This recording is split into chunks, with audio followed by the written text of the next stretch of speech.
Malam Bapak Ibu, rekan-rekan remaja semua, senang sekali hari ini kita bisa berkumpul di dalam acara Reconnecting yang ketiga ya.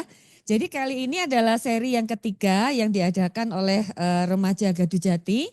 Acara ini diawali waktu itu pertama kali kalau nggak salah waktu pandemi ya. Jadi waktu itu acaranya online dan kemudian yang berikutnya itu diadakan itu tahun lalu. Khusus membahas tentang Gen Z, penelitian-penelitian tentang Gen Z. Nah yang menarik adalah kali ini untuk seri yang ketiga, ini dari teman-teman remaja Gaduh Jati sempat mengadakan survei gitu ya. Sempat juga wawancara dengan teman-temannya. Termasuk juga apa yang akan disampaikan oleh teman-teman remaja hari ini itu adalah merupakan hasil diskusi ya dalam materi pembinaan selama 3 sesi berturut-turut. Jadi dari situlah kenapa bisa muncul subtema kita ada 3 hari ini. Jadi tema besarnya itu bicara soal parental expectation, the helpful and the harmful. Jadi bagaimana orang tua ini punya harapan ke anak-anaknya yang masih remaja. Ada hal-hal yang itu bisa bermanfaat bagi anak remaja, tetapi di sisi yang lain itu juga bisa membuat sesuatu yang berdampak negatif. Tentu kita tidak ingin yang berdampak negatif. Nah, kemudian ada 3 subtema di situ. Nanti teman-teman remaja akan membawakannya. Jadi materi hari ini akan dibagi 10 menit teman-teman remaja akan presentasi. Lalu setelah itu 10 menit akan ditanggapi. Di sini ada Pak Yo dan juga Lasu Susan yang akan mewakili dari sudut pandang orang tua. Nah, selama sesi berlangsung, Bapak Ibu tadi saya sudah share link Padlet di grup peserta ya. Nah, apa gunanya link Padlet ini? Sepanjang sesi Bapak Ibu bisa memberikan komentar atau bisa memberikan pertanyaan. Jadi tidak usah menunggu nanti waktunya tanya jawab. Nanti semua komen-komen yang masuk di Padlet akan segera kami akomodasi langsung dari panggung. Begitu ya Bapak Ibu. Nah, jadi nanti untuk putaran yang pertama itu adalah bicara soal academic expectation ya. Khusus harapan orang tua dalam akademik, dalam dunia akademik, dalam prestasi akademik anak-anaknya. Yang kedua, itu nanti akan bicara soal personal freedom, sejauh mana orang tua perlu membebaskan atau memberi batasan kepada anak-anaknya. Dan kemudian yang ketiga itu adalah bicara soal peer pressure. Bagaimana anak-anak remaja itu menghadapi tekanan juga dari teman-teman sebayanya dan bagaimana orang tua nanti bisa menolong anak-anak remaja. Nah, kira-kira seperti itu Bapak Ibu, acara kita hari ini sederhana aja, 10 menit presentasi, 10 menit ditanggapi. Dan di bagian paling akhir akan kita buka kesempatan untuk kalau mungkin ada yang ingin berdiskusi lebih lanjut, memberi komentar, bertanya dari Bapak Ibu maupun dari teman-teman remaja yang mengikuti acara ini. Nah, sebelumnya mari kita mengawali acara ini, mari kita satu di dalam doa. Bapak, kami bersyukur untuk kesempatan kami semua sebagai umat Tuhan, sebagai anak-anak-Mu yang ada di gereja-Mu ini Tuhan. Kami bersama-sama bersatu baik dari remaja maupun dari orang tua. Kami rindu ya Tuhan, boleh ada relasi yang baik antara orang tua dengan anak-anaknya yang remaja. Tuhan, biarlah kiranya sepanjang sesi malam hari ini, Engkau yang memimpin kami semua, boleh terjadi diskusi, boleh terjadi interaksi yang positif, interaksi yang baik di antara kami, belajar untuk saling memahami, baik dari sudut pandang remaja maupun dari sudut pandang orang tua. Biarlah kiranya Engkau yang boleh memimpin acara ini dari awal sampai akhirnya nanti. Tuhan, kami ingin menyerahkan juga untuk setiap pemateri, khususnya dari anak-anak-Mu yang sudah menyiapkan materi, Tuhan juga yang akan menyertai, Tuhan juga yang akan memimpin semua presentasi, boleh berjalan dengan baik. Berkati juga teman-teman yang akan membantu di dalam hal teknis, kiranya Tuhan juga memberi kelancaran. Berkati Pak Yo, Lasu Susan, sebagai orang tua, wakil-wakil dari orang tua, juga boleh menyampaikan komentar, memberikan bimbingan seturut dengan hikmat yang daripada Tuhan. Terima kasih ya Tuhan. Di dalam nama Tuhan kami Yesus Kristus, kami sudah berdoa. Amin.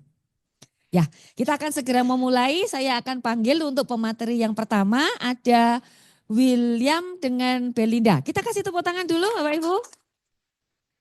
Ya silakan. William sekarang SMA ya.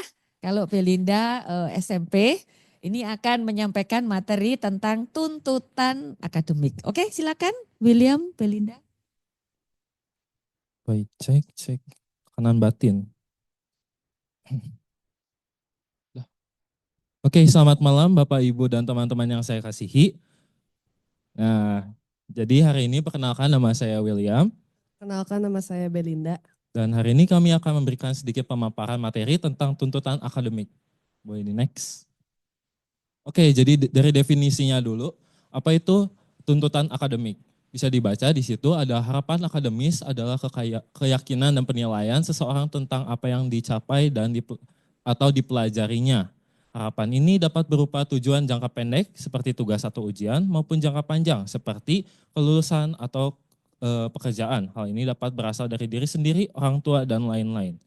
Nah, apa sih intinya? Jadi intinya itu tuntutan akademik adalah ekspektasi atau harapan yang diberikan kepada seseorang dalam bidang akademiknya itu.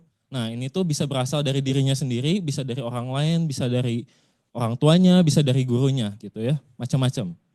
Cuman yang mau kita bahas di sini tuh kan lebih ke arah yang orang tuanya. Boleh di next.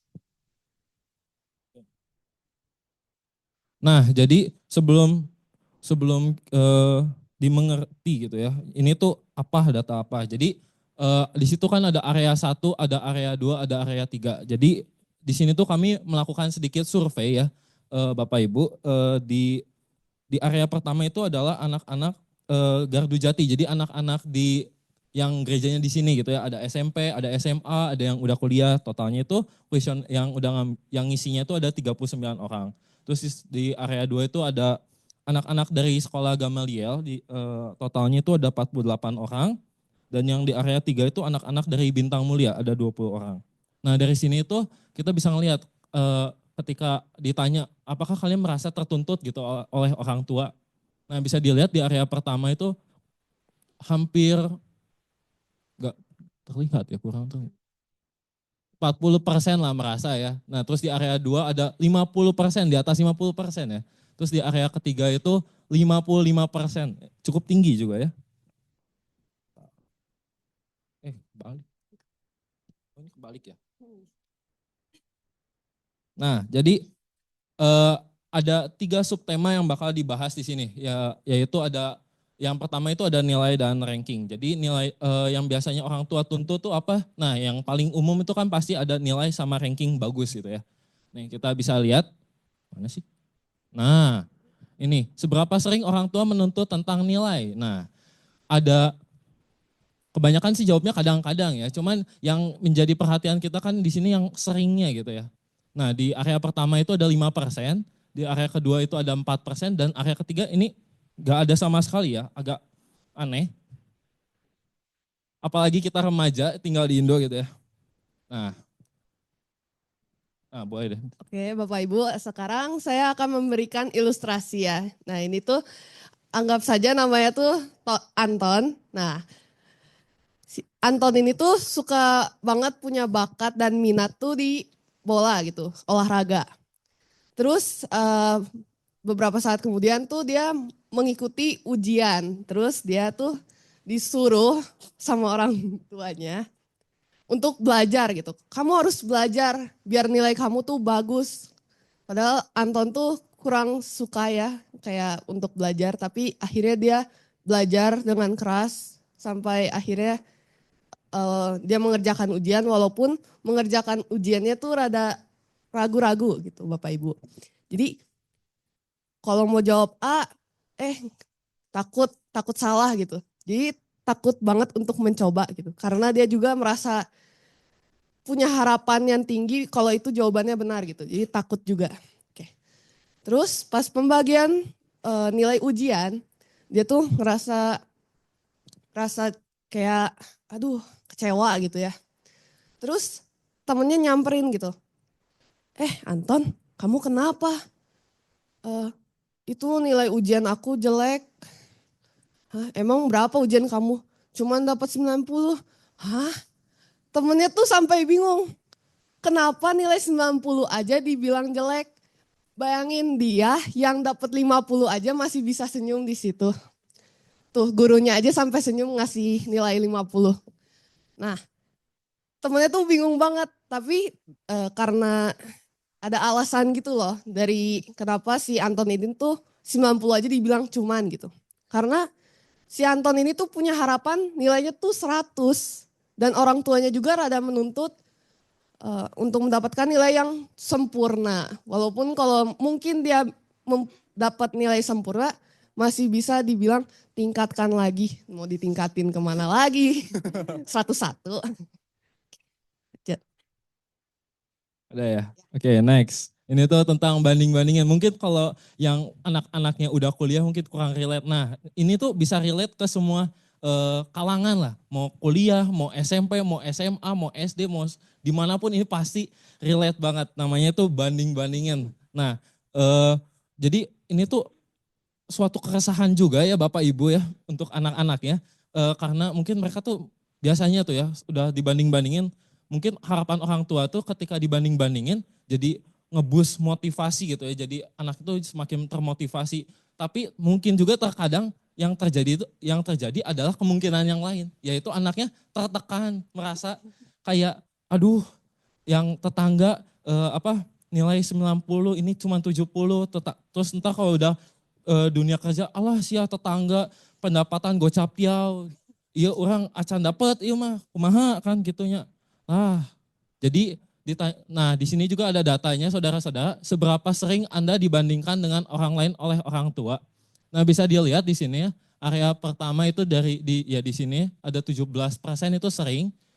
Kebanyakan emang kadang-kadang ya, dari semua data juga emang kebanyakan kadang-kadang. Dan itu emang ya saya menganggap itu sehatnya itu kadang-kadang sih. Karena yang sering itu terkadang tidak begitu baik. Yang tidak juga gak gitu baik juga. Nah, jadi emang yang bagus tuh kadang-kadang. Nah, yang ingin diperbaiki itu yang bagian seringnya itu saudara-saudara ya. Seberapa sering Anda dibanding-bandingkan dengan orang lain ya. Yang area 2 ada 16%, area 3 ini sedikit sekali dari tadi ini ya, cuma 5% ya. Nah, next. Nah, ini lanjut nih cerita si Anton. Anton tuh baru pulang sekolah nih sambil bawa kertas ujian. Baru pulang, mamanya udah nanya, Anton nilai kamu berapa? Wah, 90 mah. Lah, kok cuma 90? Lihat tuh anak tetangga dapat nilai 100, masa kamu aja nggak bisa gitu kayak anak tetangga. Lihat tuh cici kamu bisa bisa dapat nilai lebih bagus daripada kamu gitu. Terus Anton tuh kayak merasa aduh kecewa banget. Udah mah dia nggak bisa dalam pelajaran gitu, lebih bakat dan minatnya itu ke olahraga tapi tetap dituntut gitu buat belajar. Udah dapat nilai 90 tetap dituntut untuk dapat 100. Kayak kenapa sih aku nggak dihargai gitu. Padahal padahal aku tuh harusnya tuh bisa main sama teman-teman aku tapi aku harus belajar gitu. Jadi dia lebih kecewa lagi sih sama orang tuanya. Nah, next ya. Nah, yang terakhir juga ini mungkin sering juga terjadi ya. Orang tua tuh ngejurusin anaknya tuh ke suatu bidang, misalkan. Nih, misalkan bidang IT 5 tahun lagi ini masih bagus nih. Kamu masuk situ aja udah, walaupun kamu bidang mungkin orang tuanya tuh nggak tahu sih anaknya tuh misalkan kayak mungkin sukanya di mana, mungkin anaknya juga jarang cerita kali ya. Nah, mungkin orang tuanya tuh bilang, "Wah, ini kayaknya bagus nih. Wah, ini cocok buat anak saya soalnya dulu saya kuliah, aduh kerjanya nggak gitu-gitu, gak bagus-bagus banget lah. Nah, moga-moga aja nih anak saya bisa ngebanggain saya gitu ya. Ini bidang masih bagus gitu ya, ini anak ada masukin aja lah gitu ya. Mana sih? Ini gaptek gini. Nah, ini juga ada survei apakah Anda dijuruskan oleh orang tua ketika akan memilih jurusan kuliah atau penjurusan di tingkat SMA. Puji Tuhan ya saudara-saudara ya. Yang iyahnya tuh cuma sedikit, puji Tuhannya. Nah itu, mungkin orang tua juga udah lebih sadar ya akan hal tersebut. Walaupun emang ketika saya mencari hal ini tuh ini masih umum terjadi di kalangan umum gitu ya. Gimana? Udah. Oh udah ya. Nah jadi gini saudara, kan tadi ingat gak si Anton jagoan naon? Main bolanya. Nah tapi si ortunya bilang, kamu kalau nggak jadi pengacara, jadi dokter. Nah itu tuh udah pasti pendapatan bagus, kamu pasti ngebanggain papi mami gitu ya. Nah jadinya si Anton tuh bingung gitu ya, stres, iya bisa bola diasupkan kemana gitunya, lu pusing gimana mau masuk kemana gitu ya. Nah jadi itu adalah sedikit cerita dari si Anton ya. Nah cerita si Anton ini kita ceritanya kayak umpamanya gitu ya, dampak buruk dari tuntutan tekanan dari orang tua yang berlebihan. Nah di sini tuh kami udah simpulin ada 3 ya. Ada anak-anak itu menjadi lebih stres, kurangnya percaya diri dan hubungan terganggu. Nah anak-anak itu jadi stres ya pastilah ya. Ketika misalkan anak-anak tuh capable-nya segini gitu ya, dituntut segini. Ya gimana nggak stres gitu ya. Nah ini tuh mungkin jadi bahan pertimbangan kayak mungkin harusnya cocoknya dituntutnya segimana sih. Nah gitu. Nah terus kurangnya percaya diri. Nah ini juga penting. Kenapa penting? Karena anak yang biasanya sering dituntut sama orang tua itu akan memiliki persepsi perfeksionis. Nah ini tuh bisa muncul ketika dituntut oleh orang tua. Wah gue kalau ngelakuin apa harus bagus nih. Hasilnya harus berhasil, harus gimana. Jadi ketika anak itu mencoba pertama kali dan dia gagal itu, dia udah nggak, udahlah, udah gagal, udah kurang percaya diri gitu. Jiwa perfeksionisnya tuh udah kebentuk gitu. Dan yang terakhir pasti aja hubungan orang tua dan anak itu terganggu. Ketika anaknya itu merasa tertekan, ini orang tua banyak mau gitu ya. Nah, jadi kayak hubungan dari orang tua dengan anak itu jadi ada gap. Nah itu tuh yang gak enak lah buat apa sih, kan keluarga itu adalah komunitas terdekat kita gitu ya, lahir udah sama keluarga di rumah tiap kali berapa jam sih sama keluarga kan lebih banyak gitu ya dibanding sama teman-teman gitu ya. Nah jadi gak enak lah kalau misalkan kita punya hubungan yang terganggu gitu. Oke, sebelum saya masuk kesimpulan ya, saya ingin seperti kayak tadi kan menuntutnya tuh dari orang tua. Mau memberitahu kalau menuntut tuh bukan dari orang tua doang sih ya. Ada juga yang diri sendiri lebih tepatnya. Soalnya saya punya teman gitu, dia tuh kecewa sama orang tuanya karena kayak dia udah mendapatkan nilai bagus gitu karena dia nuntut diri sendiri buat dapat nilai bagus. Tapi orang tuanya tuh ya biasa aja karena orang tuanya tidak menuntut anaknya gitu buat dapat nilai segini gitu. Jadi oh ya udah gitu. Jadi bingung juga gitu anaknya teh mau gimana gitu kalau misalkan menuntut diri sendiri. Nah itu. Nah kesimpulannya tuh semua tuntutan tuh harus ada batasannya juga gitu. Jadi bukan dibebasin tapi ada batasan-batasan tapi tidak boleh berlebihan juga. Jadi harus tahu kondisi anak juga harus kayak gimana gitu. Jadi anaknya mau apa, bakat minatnya gimana, terus ya gitu. Iya. Masih ada waktu nggak ini? Habis ya? Ya udah Habis. deh, sudah. Di next saja. Ini Nah, udah. ini tuh tujuannya itu kita buat menekan angka-angka ini gitu ya.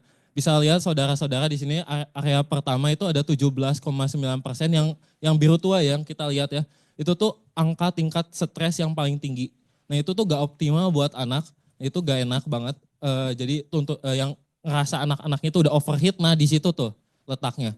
Di tingkat kelima ya, area pertama ada 17,9%, area 2 10%, area 3 20%. Nah, tujuan kita ngepresentasiin ini adalah buat neken si yang kelima itu biar kembali ke tingkat optimalnya, yaitu yang kedua, ketiga, dan keempat gitu sih. Udah. Next ya. Sekian presentasi dari kami. Mohon maaf bila ada kesalahan kata. Terima kasih telah Terima mendengarkan. kasih. Ya, oke, terima kasih buat William dan Belinda. Terima kasih juga buat effortnya udah bikin survei di 3 komunitas yang berbeda ini ya. Silakan untuk waktu berikutnya tidak usah berlama-lama. Silakan memberikan tanggapan dari Lasu Susan sama Pak Yu. Siapa dulu? Ya, silakan.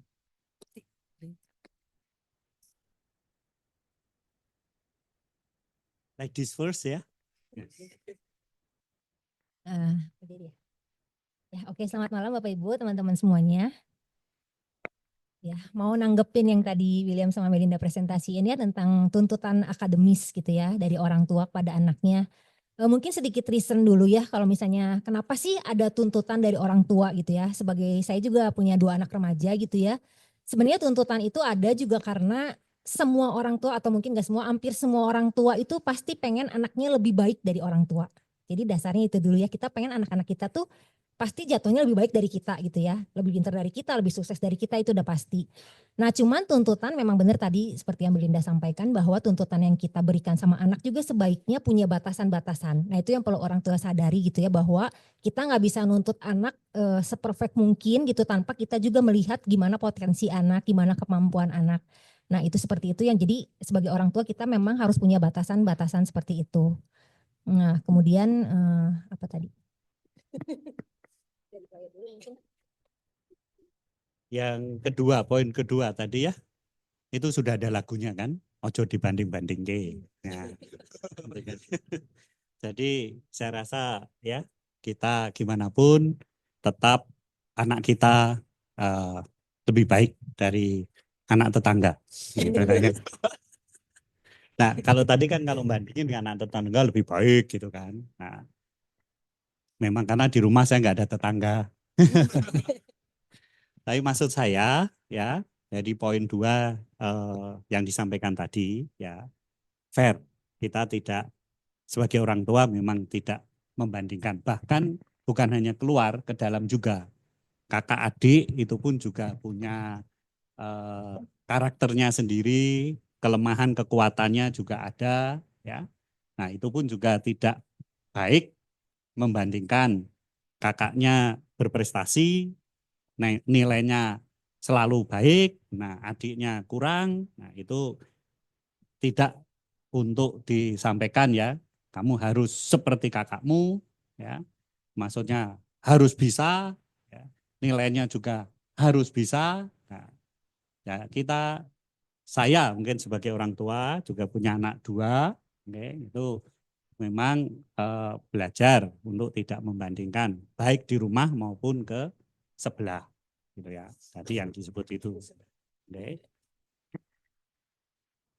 Yang ketiga masa depan. Nah, itu soal dijuruskan atau dijerumuskan gitu ya. Oke. Silakan Loso. Ini anaknya sudah dijuruskan soalnya. Oke. Bukan dijerumuskan ya. Bukan. Jadi ya itu sih sebagai orang tua pasti masa depan pengen anak-anaknya juga yang terbaik lagi ya, balik lagi ya kita pengen yang terbaik. Cuman sebenarnya sih kalau dari saya sebagai orang tua, inti dari semuanya sebenarnya perlu komunikasi antara orang tua dengan anak. Terutama untuk masalah masa depan ya. Jadi seperti anak saya gitu mulai masuk SMA itu udah mulai saya tanya gitu. Maksudnya passionnya apa, mau ambil jurusannya apa. Terus kita ngobrol bareng. Kita buka wawasan juga, misalnya oh saya pengen ambil ini mah gitu, terus kita jelasin oh ini tuh nanti kamu ke depannya ini, kita jelasin dulu, buka dulu, nah nanti diobrolin lagi gitu kan. Jadi intinya sih kalau buat saya sebagai orang tua komunikasi itu yang paling penting gitu ya, jadi jangan cuma bisa nuntut searah, tapi juga kita harus dengar juga dari anak juga, tapi anak juga dengar dari orang tua juga, nanti terjadi kesepakatan bersama. Itu sih karena kayaknya nggak mungkin ya kayak misalnya kuliah terus kita paksa gitu. Banyak juga kan yang bilang kalau dipaksa nanti juga kuliahnya nggak bener, kadang-kadang setengah jalan putus gitu kan. Itu yang kita nggak mau kan. Jadi bener-bener yuk cari jalan bersama, ngobrol bareng, akhirnya sepakat itu yang dijalanin enak di dua-duanya gitu.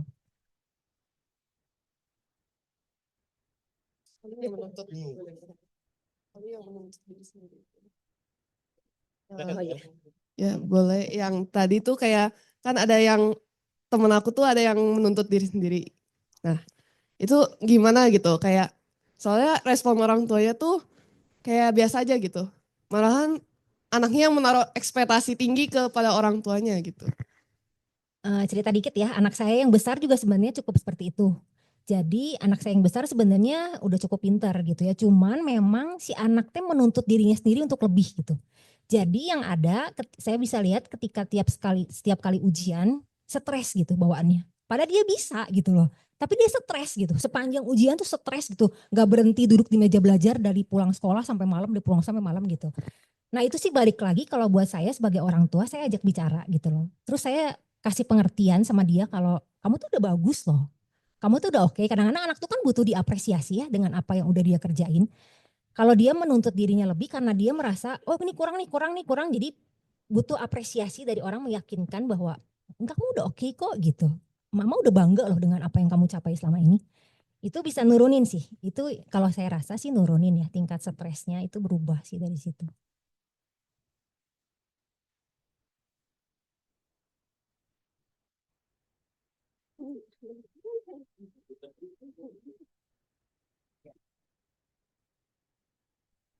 Amin.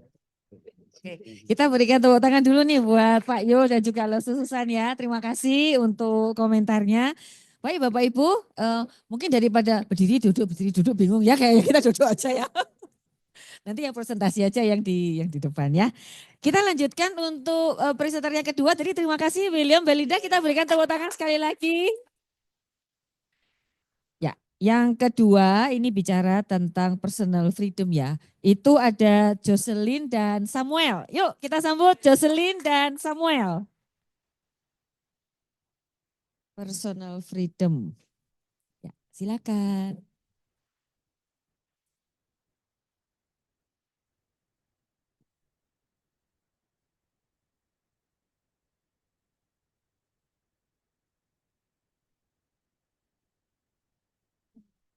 Oke, selamat malam Bapak Ibu semua. Perkenalkan nama aku Jocelyn. Nama aku Samuel. Oke, jadi pertama di sini itu kita akan menjelaskan si personal freedom ini tuh sebenarnya personal freedom itu tuh apa sih dan kenapa personal freedom ini tuh menjadi salah satu topik yang dibahas untuk hari ini. Oke. Oke, pertama kita itu bakal menjelaskan pengertian si personal freedomnya dulu terlebih dahulu tuh apa. Lalu tuh nanti ada pengaruh personal freedomnya juga. Lalu nanti tuh perspektif dari remaja yang dibagi tuh nanti tuh dari gimana sih perspektif orang yang memiliki orang tua yang strict parents atau juga nanti yang gak strict. Ada juga nanti tuh perspektif dari kalangan anak yang remaja, yang SMP dan yang SMA. Oke, di sini kita akan membahas definisi personal freedom. Nah, personal freedom biasanya diartikan kebebasan seseorang dalam melakukan pemilihan gitu.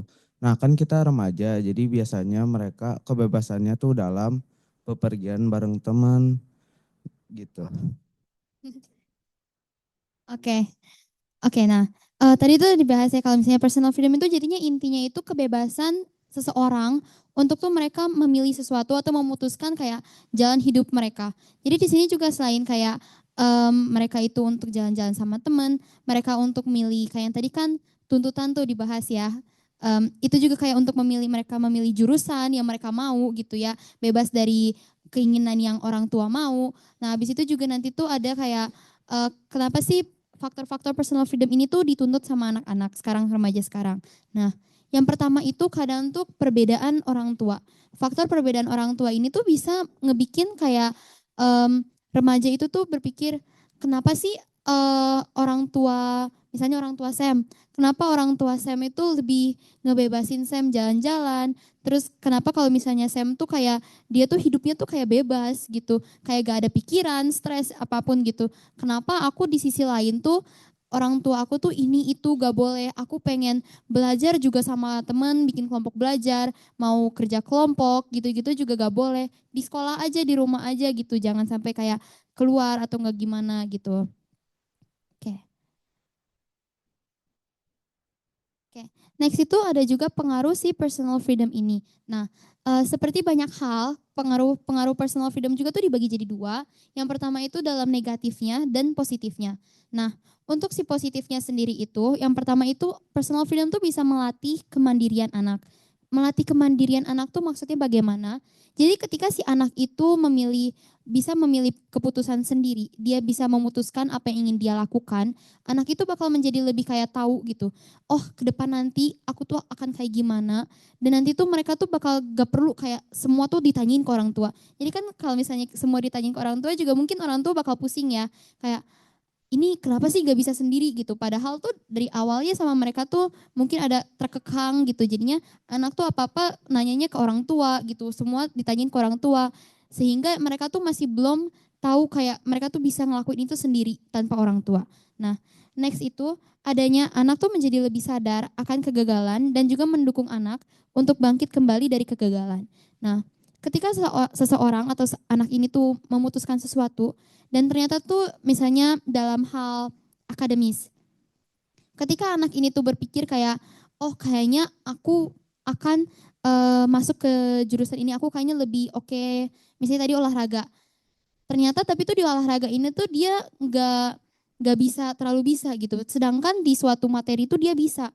Dan di situ tuh dia tahu oh kayaknya memang bukan ini gitu jalan aku. Dia itu bisa milih sendiri kalau misalnya ini tuh jalan aku tuh yang misalnya di sosiologi deh. Misalnya di sosiologi. Jadi anak ini tuh bisa tahu kayak oh oke, aku gagal di sini, aku akan coba lagi di bidang lain gitu. Terus kalau misalnya kalau misalnya sekarang tuh anak SMA tuh ikut lomba sekarang tuh seringnya ya. Nah, ketika dia gagal di lomba, di suatu lomba karena memang kan mereka udah punya personal freedom keputusan kalau misalnya mereka tuh bisa ikut lomba ini gitu. Jadi mereka memutuskan untuk ikut lomba ini dan mereka gagal, mereka tuh bisa bangkit lagi, mereka bisa belajar lagi gitu. Oh, oke, aku gagal berarti artinya nanti aku harus coba lagi dan aku harus bisa lebih lagi. Nah, selanjutnya itu melatih anak untuk membedakan yang salah dan yang benar sehingga membuka wawasan anak juga. Nah, ketika personal freedom itu ketika mendengar suatu kebebasan, kebanyakan tuh orang tua tuh mikirnya anak tuh pasti akan terjerumus ke suatu hal yang tidak baik. Nah, kadang tuh ada anak yang em, terjerumus ke hal yang tidak baik, tapi di situ juga anak tuh bisa belajar. Kalau misalnya tuh beberapa perilaku yang mereka lakukan atau yang mereka sudah coba lakukan itu tuh tidak baik, sehingga di kedepannya nanti tuh juga anak tuh bisa belajar gitu. Oh, perbedaan misalnya mereka saat berperilaku tidak baik dan berperilaku baik tuh apa? Dan kayak kalau misalnya mereka terjerumus itu tuh mereka bisa kembali ke jalan yang benar dan mereka tuh bisa mengerti lagi gitu kayak oh jadi mereka tuh nanti pas saat besar juga mereka tuh bisa ngasih tahu ke anaknya kalau misalnya kalian terjerumus ke yang tidak baik tuh gimana. Jadi mereka tuh bisa tahu dua perspektif gitu. Oke, next. Nah, di sini ada pengaruh jeleknya nih. Personal freedom yang pertama dan kedua itu pengaruhnya karena mereka terlalu bebas. Dan yang ketiga adalah karena kurang bebas. Yang pertama pergaulan bebas. Nah, jadi ini teh kalau misalnya anaknya terlalu dibebaskan oleh orang tua. Jadi pertemanannya tuh nggak dijaga gitu. Jadi mereka mau temenan sama siapa aja dibiarin. Nah, kalau temennya baik oke lah boleh. Tapi kalau misalnya temennya tidak baik, anaknya itu bisa diajak untuk melakukan hal-hal tidak baik, bisa aja diajak bolos, diajak nyontek bareng gitu kan nggak baik. Nah, ini penting banget buat orang tua untuk menjaga pergaulan anaknya. Yang kedua itu kekurangan perhatian. Nah, yang ini anaknya dibebasinnya tuh gara-gara cuek orang tuanya. Jadi mereka nggak peduli anaknya mau jungkir balik, mau ngapain gitu. Mereka boleh. Nah, kalau kayak gini anaknya pasti ngerasa kayak nggak diperhatiin gitu kan. Kadang juga orang yang diperhatiin juga kadang bisa merasa kayak sendiri. Nah, kalau kayak gini anak-anaknya pasti jadi orang yang caper gitu kan. Mungkin nggak apa-apa kalau kayak hal-halnya itu kecil, tapi anak biasa buat nyari perhatian tuh bisa ngelakuin hal-hal yang tidak baik gitu. Nah, yang ketiga ada kan mereka kurang bebas, jadi mereka bisa memberontak. Nah, ini tuh terjadi kalau misalnya anaknya terlalu ditekan sama orang tua, ekspektasinya terlalu besar gitu, harus nilai bagus, semua bagus. Nah, ini anak pasti ngerasa terkurung dan mereka biasa ngelakuin hal-hal yang kayak tidak baik, yang rebellious banget, bisa ngerokok atau bisa minum gitu. Yang bisa membuat mereka merasa bahwa mereka dikontrol hidupnya padahal tidak gitu. Oke, nah itu tuh tadi pengaruh-pengaruh si personal freedomnya itu sendiri. Tadi tuh ada yang positif, yang secara positif. Lalu gimana sih personal freedom kalau misalnya anaknya itu terlalu dikekang, dan gimana yang kalau misalnya personal freedom itu tuh dampak buruknya tuh kalau misalnya anak terlalu dibebaskan. Nah, selanjutnya itu adanya perspektif personal freedom. Yang pertama itu dari non-strict parents sama non-strict strict parents. Jadi itu ada yang orang tua saya yang mereka tuh ngebebasin, terus ada juga yang orang kalau misalnya dari aku tuh mereka itu ada yang sama mereka tuh dibebaskan, tapi ada yang sama mereka itu beberapa bilang enggak, no gitu. Nah, selanjutnya nanti tuh ada perspektif umum di mana nanti tuh dari kalangan SMA sama dari kalangan SMP. Oke, boleh. Oke, jadi perspektif non-strict parents aku tuh orang tua aku tuh sangat bebas. Jadi kalau aku mau pergi, mau ngapain itu dibolehkan. Tapi syaratnya nilai aku harus bagus. Jadi kalau nilainya nggak bagus, mau pergi kadang nggak dibolehin. Tapi biasanya dibolehin. Nah, dari ini aku bisa belajar untuk menjadi lebih orang yang lebih baik karena dengan bepergian bareng teman aku bisa belajar oh yang gini bisa dilakuin tapi yang ini nggak boleh. Jadi bisa kerasa banget boundaries bareng teman aku sama bisa juga mendapatkan teman-teman baru. Jadi dengan ini aku sangat bersyukur dibebaskan oleh orang tua aku. Oke, dah. Oke, selanjutnya itu dari perspektif orang tua aku sendiri. Orang tua aku tuh termasuk mereka itu yang kadang tuh mereka bilang iya, kadang tuh enggak. Nah, biasa tuh yang mereka bilang iya tuh dalam hal akademis aku. Kalau misalnya aku mau ikut lomba atau enggak aku mau masuk jurusan apa, aku nanti ke depannya mau ngapain tuh buat masa depan aku di bidang akademis, itu tuh biasanya mereka iyain. Kadang kalau misalnya kerja kelompok juga mereka tuh misalnya aku perlu pergi kan kadang tuh rumah tuh kadang tidak selalu memadai. Kayak kalau misalnya untuk kerja kelompok yang lebih butuh area yang lebih luas, kalau misalnya di rumah teman-teman yang mungkin ruangannya lebih kecil atau nggak gimana, itu tuh kita harus pergi ke tempat lain. Itu biasanya orang tua aku bilang ya gak apa-apa sok pergi aja gitu. Tapi kalau misalnya striknya itu tuh mereka tuh kadang di bagian yang perlu berpergian jauh. Kadang tuh kalau misalnya apa ya? Kalau misalnya aku pergi jauh gitu, kalau misalnya kerja kelompok sekalipun, misalnya waktu itu ada kerja kelompok bikin video. Nah waktu itu tuh aku sempat kena larangan karena waktu itu tuh awalnya tuh mau pergi tuh sama temen tuh ke daerah Soreang. Di situ tuh karena kita butuh video, butuh rekaman video bukti untuk suatu tugas di sekolah. Nah di situ tuh jadinya tuh ada sedikit pertentangan gitu ya, kayak ke mami tuh kayak bilang aman nih gitu kan, ada orang tua juga, ada gitu kan, itu di rumah temen juga gitu kan. Tapi itu kayak mami tuh tetap nggak bisa, nanti pulangnya terlalu malam, terlalu jauh, nanti kalau misalnya ada apa-apa gimana gitu kan. Jadi tuh kadang tuh aku juga ngerasa kayak ini tuh sebenarnya kan buat kepentingan sekolah gitu, kenapa nggak boleh gitu kan. Terus kadang juga kalau misalnya tadi berpergian sama teman, aku kalau untuk berpergian sama teman juga kadang tuh dilarang.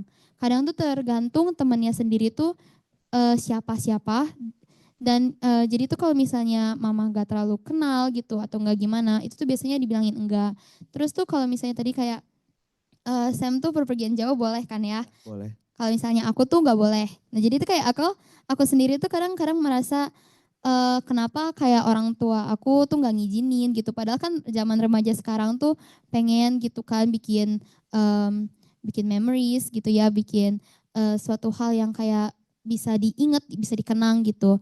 Nah tapi di satu hal juga di sisi lain tuh mama aku karena mereka ngelarang atau gimana, kalau misalnya terjadi sesuatu juga aku tuh kadang bersyukur gitu kayak mama tuh ngelarang, iya ya kalau misalnya mama gak ngelarang gitu, nanti tuh aku pasti bakal gimana gitu.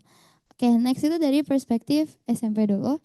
Jadi perspektif aku ya ngelihat teman-teman di angkatan aku tuh mereka dibebaskan juga seperti aku sama tapi nilainya harus bagus. Kadang ada mau bepergian bareng teman mereka tapi tidak boleh karena nilainya kurang bagus ya. Jadi sayang banget tapi ya udahlah salah mereka sendiri gitu. Oke, kalau misalnya dari aku sendiri karena SMA tuh ya biasanya mereka tuh udah punya SIM gitu kan ya. Jadi mereka tuh kebanyakan tuh sekarang tuh udah bebas juga gitu. Tapi masih ada beberapa yang dikekang juga gitu, kayak gak boleh pergi jauh tuh gak boleh gitu. Jadi kadang tuh ada yang masih merasa juga kayak mereka tuh udah cukup dewasa gitu. Tapi kenapa sih kayak orang tua masih belum izinin gitu. Oke, kalau mungkin kalau dari SMA segitu aja. Oke, sekian dari personal Sekian, freedom. terima kasih. Makasih.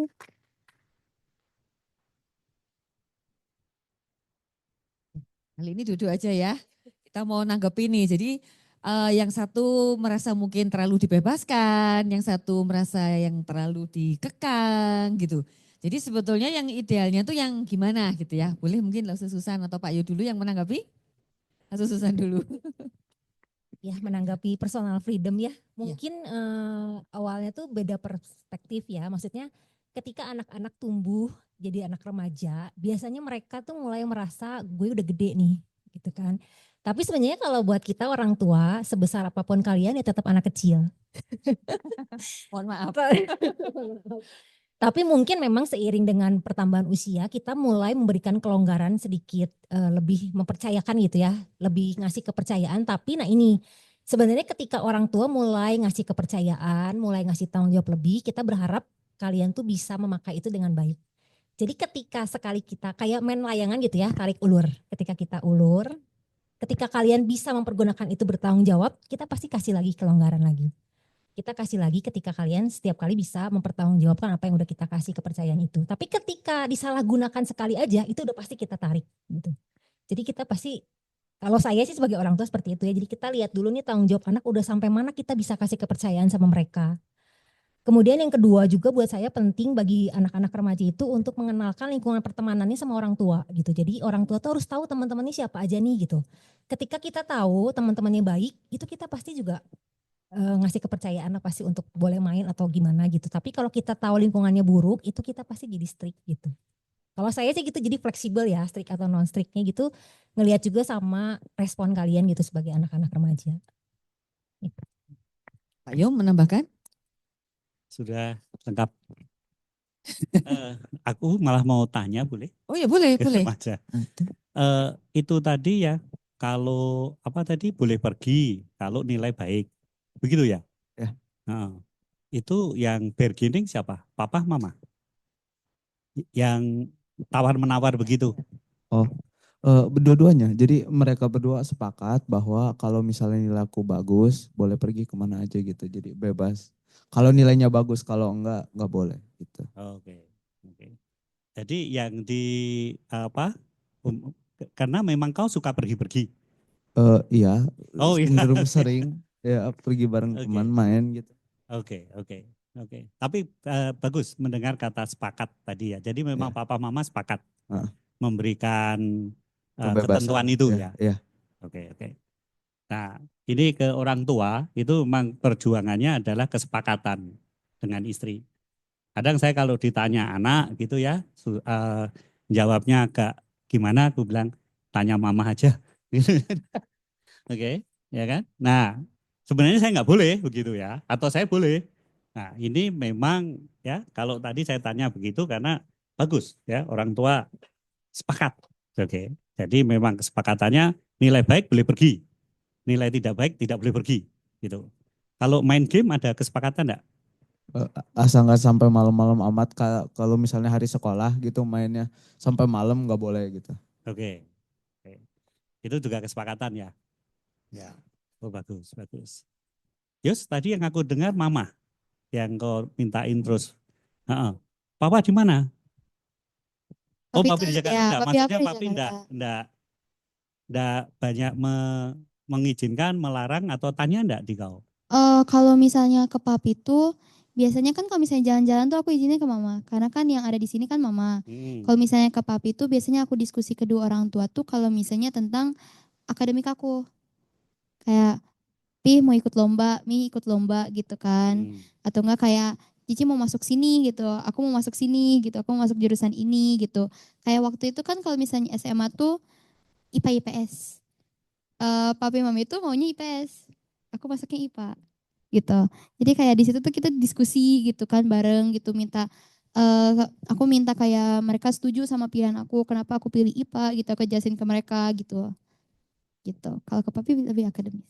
Oke, bagus ya. Jadi memang kami juga orang tua belajar sepakat gitu ya. Tadi saya juga sama Lose Susan ya, lupa saya.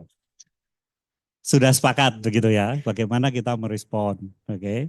Nah tadi apa yang dikatakan Lose Susan ya, itu mengenai personal freedom, oke. Nah itu memang ada peran orang tua, saya rasa yang mesti diizinkan, oke, untuk menyampaikan juga pendapatnya begitu ya, dan ya berterima kasih kepada para remaja yang memang untuk hal-hal yang penting itu bertanya, konsul kepada orang tua.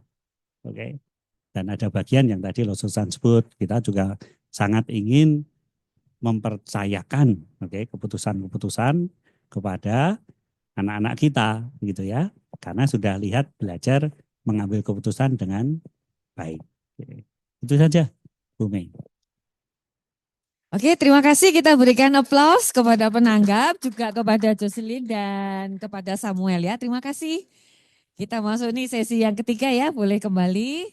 Yang ketiga kita akan membahas tentang peer pressure. Silakan Edik dan Lois. Kita beri tepuk tangan juga nih untuk pemateri yang ketiga.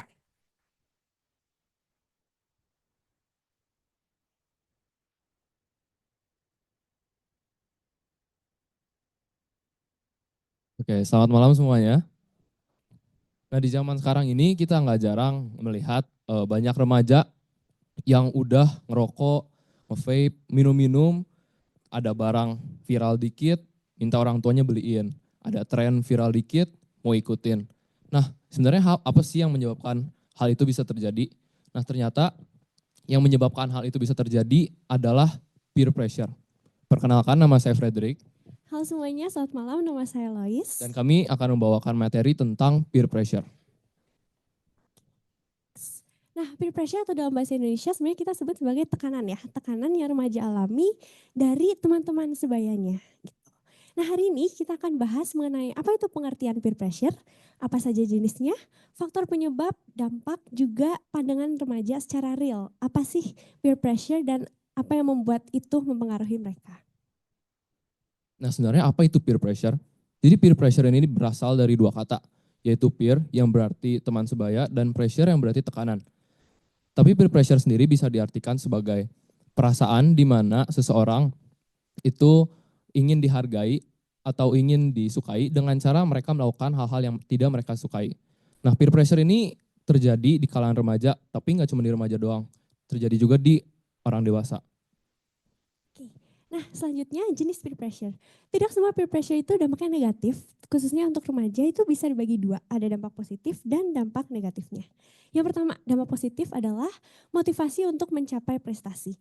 Jadi saat remaja punya teman-teman sebaya yang baik, teman-teman yang mendukung dia, itu tuh juga bikin remaja lebih semangat dalam belajar, lebih semangat dalam mengejar prestasi dia di sekolah. Yang kedua, dukungan untuk berhenti dari kebiasaan buruk. Saat misalnya remaja punya kebiasaan yang buruk, kebiasaan yang tidak baik dan ia senang lakukan, tapi saat dia punya teman-teman yang bisa mendukung dia, teman-teman yang tahu mana yang benar, mana yang salah, teman-teman yang mau memberi nasihat, nah di situ mereka akan dapat dukungan juga dari teman-temannya untuk berhenti dari kebiasaan buruk mereka. Nah, tapi peer pressure juga memberikan dampak negatif. Yang pertama, ajakan untuk mencoba hal berbahaya seperti merokok, alkohol, seperti yang Ko Edik ngomong juga. Remaja zaman sekarang itu banyak banget yang udah tergoda dan mudah terpengaruhi dengan hal-hal yang duniawi, hal-hal yang menurut mereka bagus, menurut mereka seru, padahal sebenarnya itu nggak baik gitu. Nah, remaja itu mudah sekali terpengaruhi. Nanti akan dijelaskan juga kenapa remaja itu mudah terpengaruhi. Jadi yang dampak negatif yang pertama, ajakan untuk mencoba hal-hal yang tidak baik. Karena mereka memang egonya tuh mudah terpengaruhi oleh orang lain. Yang kedua, mengadopsi perilaku tidak sehat atau tidak etis untuk diterima. Ini mungkin mirip dengan yang pertama juga. Jadi saat sebenarnya mereka udah punya kebiasaan yang baik. Terus mereka punya teman-teman yang ternyata suka nih ikutin tren-tren di dunia yang trennya nggak baik. Dan remaja itu ingin berusaha untuk bisa connect sama teman-temannya karena takut ditinggalin. Nah, dengan berusaha connect itu dia jadi coba-cobain juga hal-hal yang buruk, hal-hal yang tidak baik. Next. Tapi apa sih yang bisa menyebabkan para remaja ini berada dalam peer pressure?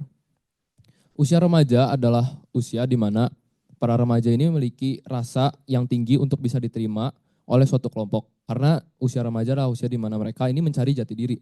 Jadi yang pertama, mereka ini takut ditolak oleh kelompok. Sehingga mereka ini berani untuk melakukan hal-hal yang sebenarnya tidak mereka sukai, tapi agar bisa disukai dan dihargai oleh suatu kelompok, mereka akan melakukannya. Kemudian yang kedua, kurangnya rasa percaya diri. Ketika para remaja mengalami yang namanya rasa percaya diri, namun orang-orang di lingkungannya memiliki pandangan yang berbeda, para remaja ini mudah terpengaruh dan menjadi minder, gengsi dan tidak percaya diri dengan apa yang menjadi pendapat dia, apa yang menjadi prinsip mereka. Kemudian yang ketiga adalah pengaruh media sosial. Di era sekarang ini, banyak remaja yang bermain media sosial dan gak jarang media sosial ini memberikan pengaruh-pengaruh yang negatif. Contohnya banyak tren yang memberikan dampak-dampak yang negatif dan juga banyak tren yang membuat para remaja ini melakukannya agar bisa terlihat keren, agar bisa terlihat sefrekuensi dengan teman-teman mereka. Kemudian yang terakhir adalah lingkungan sosial. Teman-teman juga berpengaruh terhadap kehidupan para remaja, di mana teman-teman ini bisa berdampak positif, namun juga bisa memberikan dampak yang negatif terhadap para remaja. Ya, seperti yang Kak Erik bilang, dampaknya ada yang positif, ada juga yang negatif. Ini dia dampak dari peer pressure. Yang positif yang pertama, meningkatkan rasa percaya diri. Saat teman-teman itu, teman-teman remaja punya teman-teman lainnya yang mendukung dia, seperti tadi ya dari jenisnya juga, yang bisa mendukung dia, yang bisa punya optimis dengan temannya itu membuat dia punya percaya diri yang lebih. Itu bikin dia lebih percaya diri, lebih pede buat tampil penampilan sesuai dia sendiri. Yang kedua, mendukung pembentukan kebiasaan baik. Jadi saat dia juga punya teman-teman yang melakukan perbuatan yang baik, yang bisa ingetin kalau ini salah, ini benar. Nah ini pun memberi dampak positif kepada remaja, yaitu mereka jadi tahu, oh ini yang kebiasaan baik, oh ini yang kebiasaan buruk. Nah tapi juga peer pressure ada dampak negatifnya. Yang pertama, penurunan nilai akademik atau moral. Nah ini kalau misalnya teman-temannya misalnya mereka punya nilai itu yang bagus terus. Nah terus ada satu waktu di mana remaja ini dia bagus tapi terus tiba-tiba ada satu waktu mungkin dia capek atau apa nilainya rendah. Nah di situ tuh dia langsung merasakan peer pressure. Dia langsung ngerasa aduh kenapa aku rendah. Aku tuh takut kalau teman-teman ngejudge. Aku takut teman-teman ngebandingin aku gitu. Jadi tadi kalau mungkin yang pertama tadi lebih dari orang tua. Nah kalau ini juga dampak dari pertemanan. Lalu yang kedua, tekanan emosional dan stres. Misalnya tadi waktu nilainya udah rendah, terus dia jadi berusaha untuk menaiki nilainya itu bukan untuk diri sendiri, tapi dia itu pengen nunjukin ke teman-temannya, ini aku tuh bisa loh. Nah makanya dia berusaha semaksimal mungkin, tapi akhirnya justru dia bisa stres sendiri. Dan yang ketiga, meningkatkan risiko perilaku berisiko tinggi. Ini kebalikan dengan yang positif ya, kalau yang positif membentuk kebiasaan baik, yang negatif juga ada hal-hal yang tidak baik yang karena menurut remaja itu seru, menurut remaja itu keren dan kekinian banget nih. Makanya aku juga pengen ikut-ikut, tapi itu tuh ternyata berisiko tinggi. Next. Oke, nah ini ada suatu tayangan video yang berisi pandangan para remaja, terutama usia SMA, tentang apa itu peer pressure bagi mereka. Jadi kami melakukan wawancara kepada beberapa teman. Nah ini ada video tentang peer pressure. Kenapa mereka mudah terpengaruhi, apa real life yang mereka rasakan tentang peer pressure.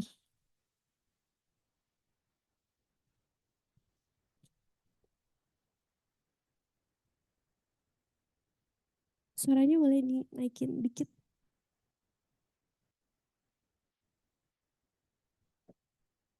Remaja mudah terpengaruhi karena umurnya, yaitu di masa yang rentan langsung ikut dengan temannya, bertren ataupun pergaulan. Nah mungkin remaja-remaja sekarang tuh mudah terpengaruh tuh karena ada FOMO gitu lah, fear of missing out. Terus ada gengsinya juga, takut ketertinggalan dari teman-teman lainnya. Lebih peduli dengan perspektif orang lain daripada diri sendiri, sehingga biar mudah diterima orang lain, ya jadi mudah terpengaruh orang lain. Nah, karena remaja itu kan masa-masa mencari jati diri ya, tapi masih labil juga. Menurut saya karena adanya budaya namanya fear of missing out atau FOMO, mereka jadi takut kehilangan teman gara-gara dianggap nggak sefrekuensi sama.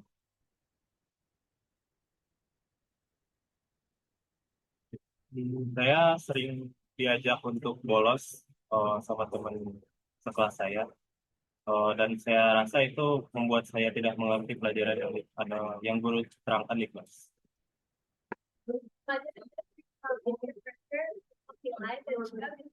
Untuk mencari jurusan atau juga gimana FOMO sama tren-tren yang lagi viral, kayak orang-orang tuh gampang banget dapetinnya, tapi kayak aku sendiri kayak susah banget dapetin itu. Contohnya ada sebuah kelompok, untuk kita ngikut ke kelompok tersebut, kita tuh harus ngerokok dulu. FOMO. Kayak ikut-ikutan tren.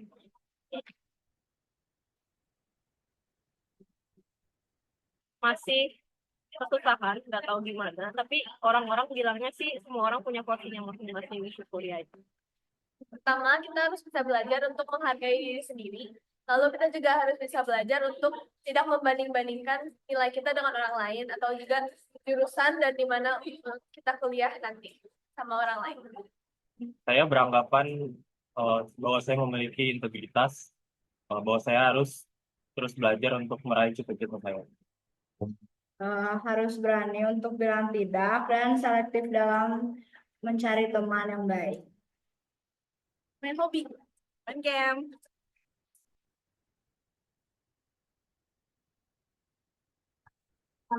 Orang tua bisa lebih support anaknya dengan mengajak anaknya ngobrol mengenai masalah yang dihadapi. Jadi kita cari solusi bareng-bareng. Saya mengharapkan mereka untuk terus mendorong saya untuk lebih jauh lagi belajar supaya cita-cita saya tercapai.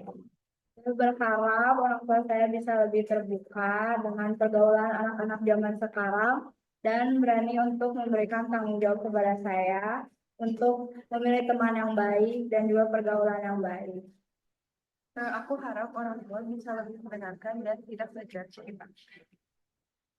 Oke, sekian videonya. Jadi tadi dari 3 topik yang kita bahas hari ini, kalau 2 topik pertama mungkin lebih antara si remaja dengan orang tua. Dan yang ketiga ini itu lebih tentang remaja dengan teman-temannya. Jadi kalau misalnya kita lihat karena remaja itu senang sama teman-temannya, tapi ternyata di dalamnya mungkin ada hal-hal positif, hal-hal negatif, dan tentunya saat sekarang ini juga remaja mudah banget terpengaruhi dengan hal-hal tersebut. Jadi tadi ada di video juga, apa sih harapan remaja untuk apa yang orang tua bisa lakukan dalam menghadapi peer pressure. Nah, ada satu slide lagi. Nah, mungkin kalau kita ringkas dari video tadi ya, yang paling banyak itu tentang FOMO. Remaja itu mau ikutin tren. Jadi kalau misalnya dia nggak ikut tren, dia nggak ngerasa ketertinggalan banget. Terus ada juga tentang nilai, ada juga dia pengen banget bisa show up, pengen banget supaya teman-temannya lihat, oh dia itu keren, dia itu baik gitu, dia tuh bagus. Nah ini kita meringkas, ada beberapa cara dalam menghadapi peer pressure untuk remaja. Yang pertama berani berkata tidak, berarti untuk kalau dia ditawarin dengan hal-hal yang negatif, berarti harus yang pertama berani untuk bilang enggak, berani untuk bilang enggak mau. Yang kedua tawarkan pilihan lain. Nah ini mungkin seperti yang di video tadi, ada yang kasih contoh peer pressure itu, misalnya kalau mau masuk ke geng teman, dia itu harus merokok dulu. Nah di sini tuh tawarkan pilihan lain yang artinya remaja itu harus bisa terbuka dengan pilihan lain. Jangan karena hal kayak gitu, karena saking dia pengen ikut, tapi justru dia terpaksa buat ngikutin hal-hal yang tidak bagus itu. Yang ketiga, selektif dalam berteman. Ini tentu jadi butuh bantuan orang tua untuk bisa bantu kita selektif dalam berteman, jangan sampai kita terlalu gampang bergaul dengan yang lain sehingga adanya pergaulan yang tidak baik. Dan yang keempat, belajar mengapresiasi diri. Seperti tadi di video juga, remaja perlu belajar untuk bisa menghargai dirinya sendiri, mengapresiasi dirinya sendiri, dan jangan terlalu memaksakan dirinya sendiri, memaksakan kehendak orang lain, memaksakan standar orang lain jadi standar kita. Oke, sekian, terima kasih. Thank you.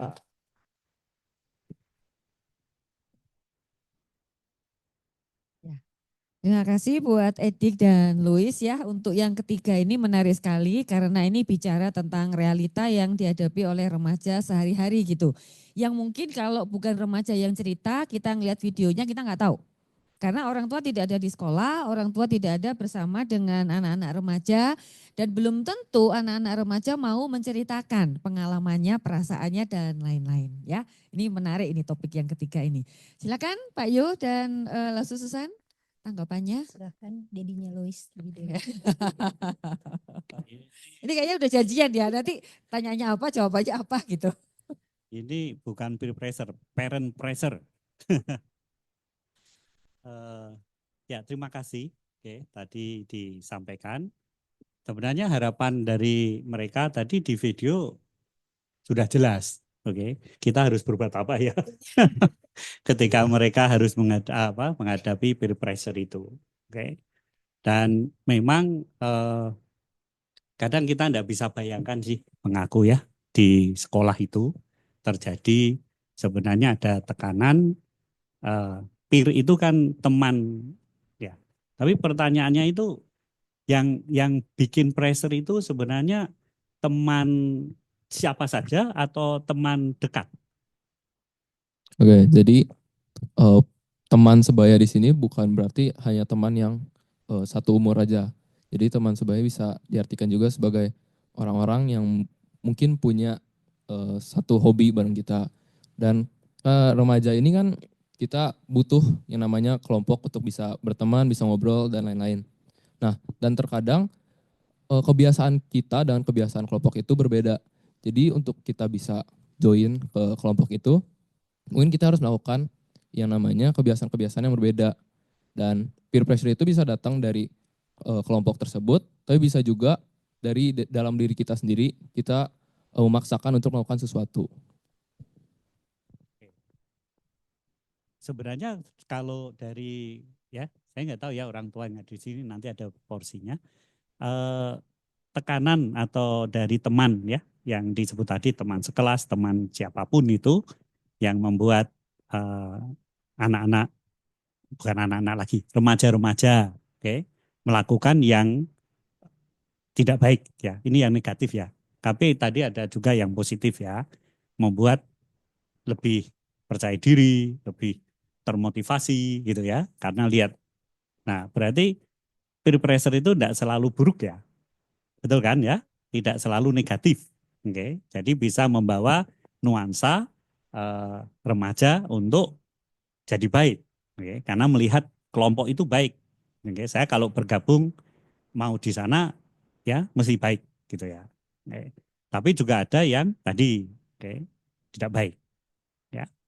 Nah, jadi dalam konteks itu nampaknya ya sebagai orang tua kita mencoba memahami gitu ya. Nanti kasihan anak-anak ya, udah di rumah tertekan, di sekolah tertekan, dimanapun tertekan gitu kan ya. Nah jadi kita berharap, saya kira seperti yang disampaikan Lause Susan tadi, kata kunci komunikasi terbuka, untuk bisa memahami, mengerti persoalan yang dihadapi, karena kita nggak pernah tahu, ya untuk masuk di kelompok itu mesti merokok, ya kan gitu kan, ya kan. Nah sebenarnya di rumah kan kita sudah sampaikan tidak boleh ya atau tidak, itu aja. Silakan Lause. Peer pressure ini artinya kan di lingkungan remaja sendiri ya. Jadi mungkin kalau dari kita sebagai orang tua ya kita hanya bisa menasehati anak gitu ya. Jadi kita kasih nasihat sama anak-anak untuk pilihlah lingkungan yang baik gitu loh. Pilihlah pertemanan yang baik, yang sehat, yang saling support. Karena lingkungan yang baik itu akan membentuk kalian menjadi anak yang baik. Itu sih paling yang bisa kita nasehatin anak gitu ya maksudnya. Kemudian ya kuncinya komunikasi ya, balik lagi ya. Jadi ketika mengalami permasalahan di dalam pertemanan, di dalam lingkungan kalian, coba terbuka sama orang tua. Apalagi ketika itu udah sangat menekan kalian, udah pressure banget, itu komunikasikan sama orang tua. Nanti komunikasinya dua arah, nanti kita kasih masukan, kalian bisa tanggapin juga. Seperti itu sih. Oke, ini kebetulan ada pertanyaan di Padlet ya tentang peer pressure. Bapak Ibu mengingatkan kalau ada yang mau komen atau mau bertanya setelah ini, Bapak Ibu boleh langsung angkat tangan untuk menyampaikan, tapi juga kalau mau menuliskan di Padlet boleh. Ini kebetulan ada pertanyaannya tentang peer pressure. Adakah cara efektif untuk remaja yang sudah terjerumus dalam peer pressure itu tadi? Nah ini mungkin konteksnya yang negatif ya. Nah silakan mungkin tanggapan dari orang tua juga tanggapan dari remaja. Masukannya gimana nih? Kalau udah kadung terjerumus. Ya, silakan.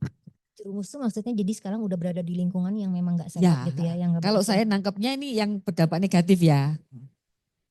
Kalau udah kadung gimana nih? Cara efektif untuk remaja yang sudah terjerumus. Ya. Ini sudah terjadi. Tadinya saya mau mencegah. Oh ya ini sudah terjadi, sudah terjerumus ya. Tadi cari ayatnya gitu kan ya. 1 Korintus 15:33, jangan kamu sesat, pergaulan yang buruk merusak kebiasaan yang baik. Ya toh? Tapi ini pergaulannya sudah buruk dan kebiasaannya sudah jadi tidak baik. Nah, jadi ya sebagai orang tua memang sih kita pertama apakah kita orang tua tahu bahwa dia itu sudah terlibat, ya? Saya nggak tahu apakah Loi sudah merokok atau belum gitu kan, ya kan? Kalau itu disyaratkan di ya kelompok yang di sana gitu, Nah, Kalau sudah terjerumus, saya rasa juga mesti harus mendapatkan pengakuan dulu dari remaja. Oke, bahwa dia sudah melakukan yang di rumah itu tahu ada aturan itu tidak boleh. Gitu ya. Karena kalau enggak, saya nggak tahu, saya tahu dari mana. Kalau umpamanya itu sudah terjerumus. Ada yang melapor ya? Oke. Oke, tetangga melapor. Oke, sekarang kan baru lapor Pak Wapres ya. Oke. Jadi ya berarti saya mesti harus bicara kepada anak, oke, remaja, oke, untuk mengingatkan ya, dan mungkin juga menjangkau. Artinya sebisa mungkin kita mulai dengan ya kejujuran ya, oke, bahwa ternyata kamu sudah ikut-ikutan itu ya, maunya begitu ya. Oke. Nah, sehingga kita menyampaikan memang radikalnya sih ya mesti harus stop. Oke. Kalau itu memang kebiasaan tidak baik dan itu disadari bahwa itu tidak baik. Oke. Karena tadi pergaulan yang buruk merusak kebiasaan baik, tapi kalau itu sudah jadi kebiasaan bisa jadi sukar untuk mengingatkannya atau menghentikannya. Nah, saya kira di situ mungkin faktor Bumi selain berdoa, mendoakan, oke, ya, dan juga memang berbicara ya. Kalau Susan, anaknya baik sih dia nggak terlibat. Gak tahu juga ya, jangan-jangan. Yang pasti sih kalau misalnya ketika denger ya tadi misalnya, oh ternyata anak pergaulannya buruk nih di luar. Pasti pertama-tama dipanggil anaknya. Ditanya gitu kan ya, ini mama denger nih kamu gini gimana, bener enggak? Nah ini butuh keterbukaan dari si anak ya. Kalau misalnya si anaknya ternyata, enggak mama nggak salah, enggak gitu, itu susah. Kita harus cari lagi informasi kan. Cari bukti-bukti akurat yang bisa, ini mama punya bukti loh gitu. Jadi si anak nggak bisa ngelak gitu kan ya. Nah cuman kalau misalnya udah ada pengakuan dari si anak, ya udah pasti kita sebagai orang tua tuh ngejelasin bahwa kalian tuh salah loh. Kamu tuh salah loh, nggak seharusnya kamu seperti ini, gini. Kasih pengertian, komunikasi lagi sih intinya balik lagi. Kemudian doa bersama. Ya Pak Yo. Ya. Kemudian memang harus ada kesadaran dari si anak sih bahwa ini tuh sesuatu yang salah gitu. Kadang-kadang anak salah dia nggak sadar loh dia salah. Kadang-kadang anak berada di lingkungan yang buruk dia nggak sadar kalau dia berada di situ. Jadi itu tugas kita untuk ngasih tahu mereka. Dan biasanya kalau kita udah tahu anak kita, oh udah tahu nih ternyata berada di lingkungan yang buruk, udah pastilah kita jadi strict. Ya, pasti akan banyak aturan-aturan yang membatasi itu. Karena artinya si anak tidak memakai kepercayaan kita dengan baik. Itu sih, cuman ya memang perlu komunikasi dua arah ya, perlu keterbukaan juga dari si anak dan perlu kesadaran dari anak bahwa ini dia berada di lingkungan yang nggak baik, dia udah sikapnya dan lain sebagainya udah nggak baik gitu. Gitu sih. Oke, aku boleh tanggapin deh. Kalau udah terjerumus ya Bu ya ceritanya berarti udah masuk gitu. Nah kadang ada dua, ada yang pertama ada yang remaja yang memang gak sadar jadi dia butuh orang lain buat bantu sadarin. Ada juga remaja yang dia itu sebenarnya udah sadar oh aku ini salah, aku ada dalam pergaulan yang buruk. Tapi aku yang pertama gengsi buat keluar, yang kedua aku kalau misalnya ngomong ke orang tua aku takut orang tua jadinya salahnya aku gitu sih. Jadi kadang kalau di posisi remaja tuh gak tau ya kalau misalnya udah masuk gitu bingung sih Bu. Jadi mau keluar gengsi tapi kalau terus kita tahu salah padahal tapi kalau misalnya keluar gengsi terus kita malah nggak punya teman malah diejek juga sama geng yang kita tinggalin. Kalau misalnya bilang orang tua kita takut kalau terus dimarahin gitu sih. Jadi kalau misalnya aplikatifnya mungkin remaja beruntung kalau di sekolah ada ini ya, ada guru BK sih Bu. Jadi suka cerita konseling, suka ngomong kalau misalnya atau ya berarti cerita ke teman-teman lain. Mungkin milih cerita ke teman-teman lain sih. Ya, nggak cerita ke saya. Ketahuan loh, ketahuan. Baru tahu saya. Oke. Oke, jadi yang tadi Lois sudah bilang, jadi ketika remaja itu terjerumus dalam peer pressure, dan ya biasanya kalau mereka tahu gitu, aku tuh udah terjerumus dalam peer pressure, ya harusnya mereka tuh sadar, mereka itu harus keluar dari yang namanya peer pressure tersebut. Nah, oleh karena itu, sebisa mungkin kita harus keluar dari kelompok itu, kita sebisa mungkin cari teman-teman yang bergaul, teman-teman bergaul yang lain. Kemudian juga yang paling penting kita harus bisa cari komunitas yang bisa support kita, yang bisa mendorong kita terus supaya keluar dari kelompok itu. Karena yang namanya sudah terjerumus itu sudah menjadi bagian dari kebiasaan. Dan tadi Pak Yo juga udah bilang kalau udah jadi kebiasaan itu pasti susah banget untuk dilepas. Jadi kita harus minta bantuan terutama kepada komunitas, terus orang-orang yang lebih senior juga. Mungkin di sini ada bisa minta ke orang tua, bisa tadi juga minta ke guru BK, mungkin ke teman-teman juga yang bisa, yang kita anggap, kita percayai mereka itu ya bisa membantu kita keluar dari peer pressure tersebut. Jadi kita harus berani, kita harus ngaku kalau kita itu terjerumus, kita harus sadar, terus kita juga harus sebisa mungkin kita juga minta bantuan kepada orang lain, kita berdoa juga supaya bisa keluar dari peer pressure tersebut. Tadi Rick, kamu sebut minta ke orang tua juga kan? Ya, tapi Lois bilang takut dimarahin. Iya. Takut dimarahin. Nggak kan, misal kalau kita sadar kita terjerumus dalam peer pressure dan kita ya udah ngaku gitu, kita ngaku, kita ngobrol ke orang tua, ya mungkin orang tua pada awalnya kaget gitu. Jadi ya ekspresi marah itu ya ekspresi yang timbul sendiri karena kecewa, karena kaget kenapa anaknya bisa kayak gitu. Tapi ya kalau dua-duanya saling terbuka, saling mendengarkan, saling berbagi cerita, ya mungkin kemungkinan besar ya pasti akan baik lagi gitu. Ya rasa marah itu ya awalnya doang gitu. Jadi ya lama-kelamaan ya bakal stabil lagi, bakal malah hubungannya tuh malah bisa makin dekat gitu, makin terbuka. Amin.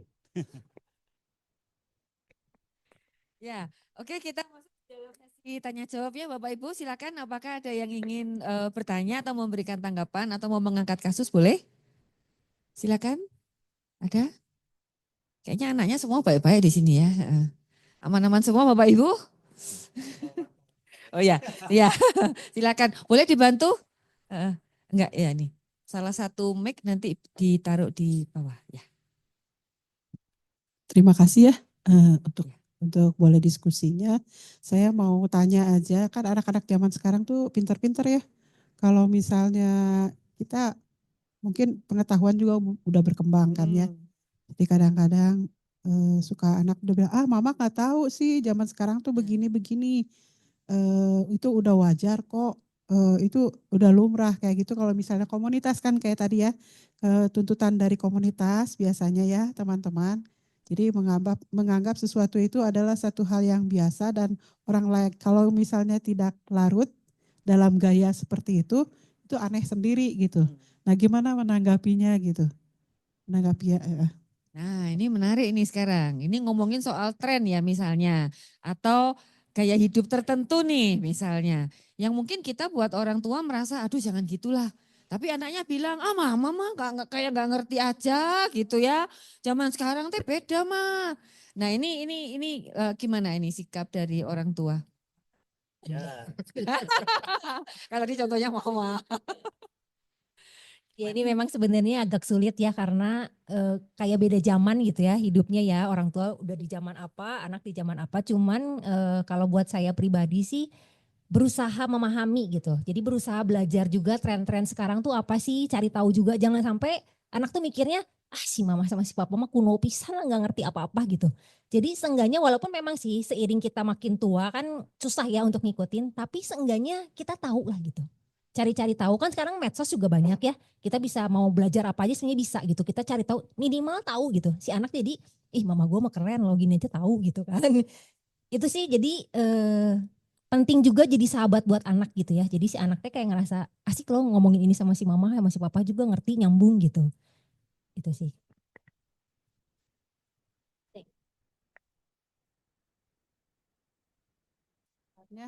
Kalau bagi saya itu nggak baik gitu. Tapi kalau bagi nggak apa-apa mah itu mah gimana gitu. Ada toleransi lah ya. Ada toleransi antara yes dan tidaknya gitu. Iya, itu balik lagi sih ke komunikasi ya. Jadi buat saya penting banget punya kedekatan sama anak. Dan dekat sama anak itu nggak bisa ketika remaja kita tiba-tiba mau deket sama anak gitu. Jadi memang itu dibangun dari kecil. Dari kecil kita harus belajar dekat sama mereka, terbiasa mereka segala cerita sama kita. Saya percaya ketika remaja pun mereka nanti akan terus terbiasa gitu untuk apa-apa tuh cerita gitu. Dekat sama siapapun ketika mulai puber juga cerita gitu. Itu sih pentingnya sih itu. Dari Pak Yo mungkin. Mungkin dari remaja mau menanggapi? Enggak, aman. Oh ya, aman. Ya. Oh, boleh, boleh. Bebas, bebas. Kalau yang sekarang boleh tanya apa saja. Ya. Academic expectation. Ya. Ya, silakan Bapak Ibu. Ini pertanyaannya bebas, boleh di apa saja. Ayo kalau ngomong pakai mic soalnya direkam. Kasihan nanti yang di Zoom. Sorry. Oke. Ya, mari Bapak Ibu, ada lagi yang mau menanggapi? Ya mungkin sambil silakan ada? Ada. Orang tua yang susah ngatur anak? Maksudnya tadi personal freedom, pembatasan kebebasan. Kalau masih belum ada ini dari Padlet lagi nih Pak Yo. Cara menanggapi remaja yang menolak dinasehati. Waduh. Nah ini menolak anaknya mau dinasehatin, nolak. Serahkan ke gembala lokasi.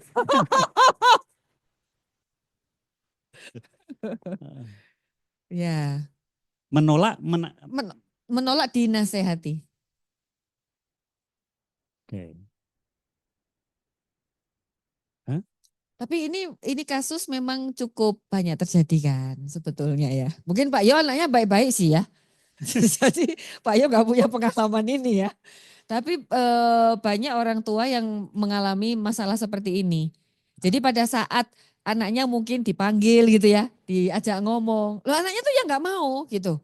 Mama gak usah banyak ngomong lah, apa-apa mah gak ngerti gitu. Jadi dinasihati sama orang tuanya. Nah ini gimana nih Pak Yo? Boleh call a friend? Waduh, saya tanya. Di sini, boleh. Yang di sini, ada Loseyana. Oke. Nah ini boleh, yang berat-berat ke dia. Silakan call a friend. Lose, aku call a friend. Bagaimana untuk anak yang menolak untuk dinasihati, Lose? Ya, kalau menurut saya tadi Susan juga udah singgung sedikit ya. Kita perlu dekat dulu sama anak, ya. Jadi kenapa anak nggak mau dengar kita? Mungkin kita nggak dekat. Mungkin kita juga nggak mau dengerin mereka.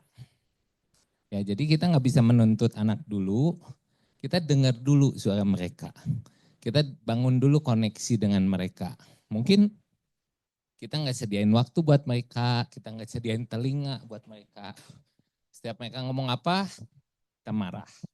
Setiap mereka cerita apa, mungkin kita sibuk. Ya, jadi sediakan kita bangun koneksi dengan mereka, kita dekat dengan mereka, kita sediakan waktu, kita sediakan telinga kita dulu sebelum didengerin sama mereka gitu. Thank you Lose Piao, ini memang taktik yang menarik.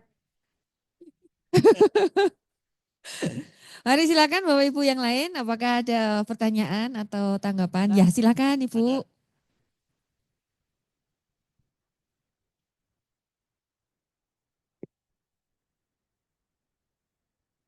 Saya ingin melanjutkan kasus yang barusan. Ya. Kan ditanggapinya sediakan waktu untuk mendengarkan. Gimana kalau kasusnya yang pernah share sama saya, ini ibu single parent dengan kondisi suami sudah meninggal. Terus baru-baru anak pertamanya juga meninggal. Dia dengan situasi perekonomian yang cukup sulit lah. Setiap hari dia kerja, single fighter. Gimana tuh cara ngatasinya? Sedangkan si anak udah terjerumus masuk ke peer pressure yang tadi. Dinasehatin, nggak mau dengar. Terus sampai mamahnya karena dia mendapat tekanan ekonomi sosial, melakukan kekerasan ke anaknya itu. Gimana gitu tanggapannya? Karena saya cukup sulit sih kalau ngejawab itu. Saya cuma bilang, ya paling cuma bisa berdoa ya. Karena udah nggak ada cara lain. Karena untuk kekerasan itu juga kata saya pasti melukai kedua belah pihak gitu. Si orang tua terlukai, si anak apalagi gitu. Udah itu aja. Kasih. Iya, tuh Pak Yo kan Enggak, jadi ini kalau ini rumit call pertanyaannya. moderator. Silakan. Loh kok saya Pak Oh Yo? iya dong. Oke. Yang susah. Ya udah. Gini Bapak Ibu ya, masalah hidup itu banyak.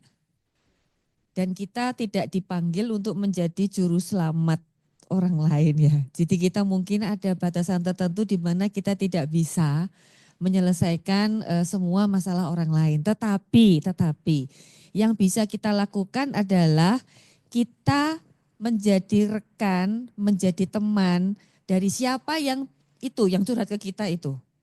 Apakah si mama yang curhat ke kita? Oke, berarti kita akan jadi support sistemnya si mama.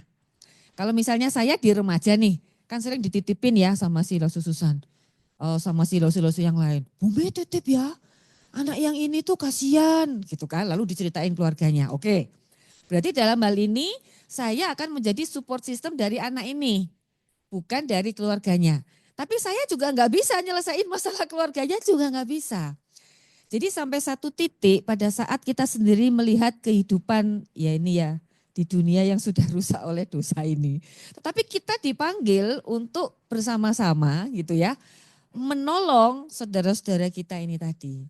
Dan kita mungkin tidak bisa menyelamatkan dia dari situasinya, entah situasi ekonominya gitu ya, entah situasi yang lain. Tapi kita bisa menjadi teman yang baik, kita bisa menjadi support system yang sama-sama ya at least meringankan dia ya, menanggung. Kalau dibilang diajak doa itu bukan klise ya. Itu kalau memang itu yang harus kita lakukan dengan kita berdoa bersama itu menolong dia juga. Oh enggak apa-apa, justru dari situ dia akan melihat iman kita gitu kan. Iya, enggak apa-apa. Dan memang itu panggilan kita juga ya. Karena buat kita yang seiman penghiburannya jadi lebih cepat karena ada Roh Kudus yang menghibur gitu. Tetapi ini yang tidak seiman ini kan berarti kasihan banget gitu ya. Harus struggle itu kan sendirian. Nah, disitulah kita bisa mengenalkan bahwa kita orang Kristen tidak pernah sendiri. Diajak persekutuan, Bu. Diajak CG mungkin ya Pak Yo, CG Jemaat. Pokoknya diajak dia harus punya komunitas. Saya tetap percaya begini ya Bapak Ibu.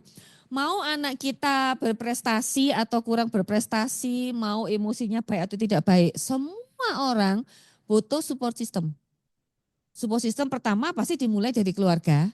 Tetapi jangan lupa keluarga saja tidak cukup. Karena anak kan tidak tidur di rumah saja atau main di rumah saja. Mereka juga ke sekolah dan seterusnya.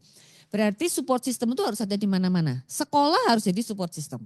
Gereja juga harus jadi support system. Termasuk kalau kita aktif pelayanan dan segala macam, itu juga harus jadi support system kita. Jadi paling itu kali ya, yuk kita jadi support system bagi teman-teman di sekitar kita yang membutuhkan. Ya. Begitu ya Pak Yu? Ya. Ya, terima kasih Ibu buat pertanyaannya. Memang tidak mudah ya masalah-masalah di sekitar kita. Silakan Bapak Ibu, apakah ada pertanyaan atau ada yang ingin menanggapi? Dari remaja juga boleh ya. Dari pemuda juga boleh, silakan. Maupun di sini ada Pak Yo yang bisa ditanya-tanya sama Lasu Susan. Oh ya, tadi saya teringat yang kasusnya si William itu ya. Yang soal apa? Penjuru yang nomor 3 tadi ya, yang penjurusan. Nah kadang-kadang diskusi itu tidak seindah yang keluarganya Lasu Susan ya. Itu bisa diajak ngomong gitu kan. Di dalam banyak kasus itu. Ini keluarga Cemara. Iya keluarga Cemara. dalam beberapa kasus itu yang saya juga lihat dan alami di teman-teman remaja pemuda ini. Diskusinya itu nggak nyambung gitu. Jadi si anaknya ke jalur mana gitu. Orang tuanya itu ke jalur mana gitu. Nah mungkin ada tips-tips praktis atau ada advice. Silakan. Yang enggak nyambung itu. Iya, saya belum tahu nih, saya nyambung nggak ya sama Lois? Dia mau ke penjurusan mana? Dia kan gitu guru ya. BK nih Pak. Ya, memang mesti kita bersama ya. Artinya saling mendengar tadi yang Lose Yana sampaikan juga ya, bahwa ketika membangun komunikasi yang baik, oke, dan memang bertanya juga ya untuk melihat bersama kekuatan ataupun juga tadi yang disebut ya bakat, minat, oke. Karena memang sudah enggak seperti yang lalu mungkin ya. Saya sih juga umpamanya apakah pengen anak saya jadi pendeta, begitu, ya kan? Nah, itu sekolah di mana STTB, kami aja tinggal di STTB gitu kan ya. Rasanya sudah tinggal di situ bolak-balik gitu ya. Nah, tapi esensinya adalah memang ada harapan orang tua, oke. Tapi juga ada keinginan anak. Oke. Nah, ini yang kita perlu komunikasikan baik. Lalu kemudian juga mengenai mungkin memberikan ruang juga soal minat bakat itu ke anak. Ya kan? Nah, kalau tadi yang ditanyakan kalau enggak ketemu ya. Oke. Kalau enggak nyambung, ya kan? Ya berarti memang mesti disambung ya. Gimana cara menyambungnya ini gitu kan ya. Oke. Saya boleh tanya lagi ke William. Ya, Will. Contohnya kalau itu kamu alami gimana, Will? Yang apa? Kamu mau jurusan A. Oh iya. Orang tua mau jurusan B. Nah, jadi kemana? C saja ya. Betul. Ya mungkin biasanya tuh ada pertimbangan kali Pak. Jadi emang ada kalau misalkan sampai orang tua pengen A, aku pengen B. Kalau misalkan sampai dua-duanya tuh gak ada yang ketemu gitu, mungkin salah satu ntar akhirnya bakal ada yang kayak ngalah gitu Pak jatuhnya tuh. Nah jadi akhirnya tuh ada salah satu yang ngikut gitu sih. Ngalah, itu istilah yang bagus itu ngalah kan ya. Oke, betul. Belinda, Fer, sama enggak? Setuju? Iya. Masih jauh sih, tapi aku pernah ngomongin sih sama mama.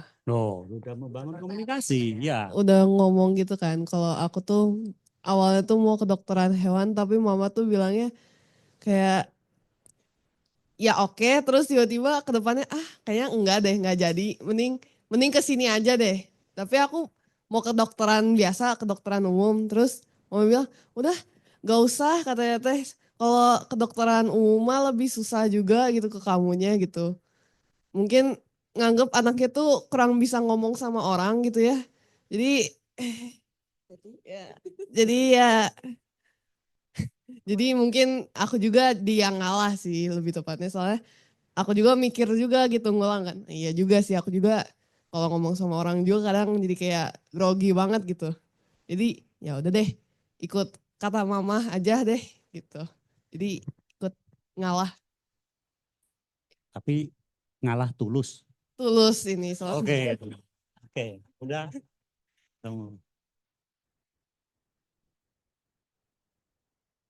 Sudah. Oh iya. Ngalah. Susan mau menanggapi. Ya jadi balik lagi sih, semuanya balik lagi ke komunikasi gitu ya. Komunikasi dua arah, tapi memang komunikasi yang baik itu bisa terjalin ketika ada kedekatan. Balik lagi ke situ sih Bu intinya ya, balik lagi ke kedekatan, dan kedekatan itu bisa ada ketika itu dipupuk dari anak kecil. Dan itu inisiatifnya dari kita sebagai orang tua sih. Kita yang mendekatkan diri sama anak, bukan anak yang mendekatkan diri sama kita. Jadi awalnya memang harus kita.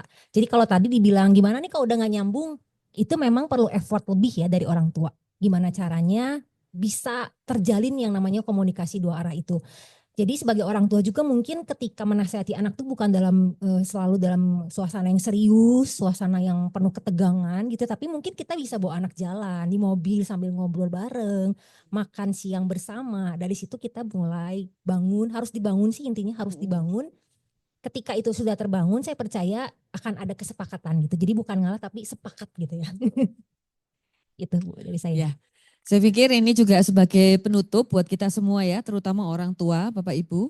Ini mengingatkan kita bahwa ini reconnecting ini tanggung jawabnya kita sebagai orang tua gitu ya. Karena kita yang membesarkan anak-anak ini dan kita yang ngedidik mereka dari kecil gitu ya. Seharusnya kan bondingnya itu dijaga terus nih ya. dan istilahnya di nurture ya, dipelihara terus gitu.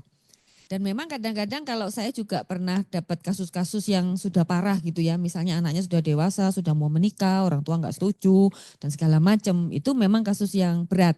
Atau kalau tadi kasusnya anaknya sudah terjerumus dan lain-lain. Tetapi tetap nasihat yang pertama apa? Ke orang tuanya nih ya. Percuma ngomong seindah Amsal gitu ya, seindah Mazmur, Amsal, ayat-ayat. Kalau nggak punya relasi yang baik gitu, nggak akan didengar sama anak. Jadi memang kunci dari nasihat yang baik itu adalah relasi yang baik dulu. Kalau relasinya nggak bagus, nasihatnya mau seindah apapun itu nggak bisa didengar. Tetapi ada kabar baik sedikit di sini yang saya mau sampaikan Bapak Ibu, terutama yang anak-anaknya di masa remaja ya. Kan masa remaja itu masa pemberontakan. Karena mereka sedang mencari jati diri. Kita harus belajar untuk bertahan di fase ini gitu ya. Kayak tadi kok Lois cari guru BK kok gak cari Pak Yo. Itu tuh adalah fase yang normal sebetulnya di usia remaja ini. Untuk tidak apa-apa langsung cari ke orang tua. Itu tuh sebetulnya hal yang wajar dan normal.